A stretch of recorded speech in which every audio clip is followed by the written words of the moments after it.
তো অবরোধ খাওয়ার পরে সবাইকে বলা হয়েছে তোমরা কেউ উঠে চলে যাইও না, তোমাদের জন্য পায়েসেরও ব্যবস্থা করা হয়েছে, সবাই বসো। তার জন্য বেশটি হাত দিয়ে সবাইকে বসতে বলতেছে এবং সবার জন্য পায়েসের ব্যবস্থা করা হয়েছে, তা এখন পরিবেশন করা হবে। আর সবার কাছেই নাকি তবরকটা অনেক পছন্দ হয়েছে, অনেক ভালো লাগছে, সবাই অনেক প্রশংসা করছে। কেনই বা ভালো লাগবে না বলেন, কারণ ওদের জন্য তো আমি স্পেশাল ভাবে তৈরি করেছি। আল্লাহ তোর বিচার করবে, তুই আমাকে কম কম দিয়ে বেশি ঝোলা বড় খালি ওই বাড়ি গেলে ডাইরেক্ট কইবো, ডাইরেক্ট আমি এই দোয়া দিলাম।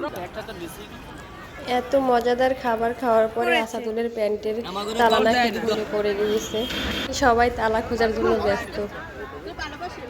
এই বুতামটা ওরে এমন খাওয়ান খাওয়াইছে পেট বাড়িয়ে গেছে। বুতাম হ্যাঁ এইটাই তো আমার খামার দে হতিনের গারে হতিনের ঘর এই যে এই যে হতিন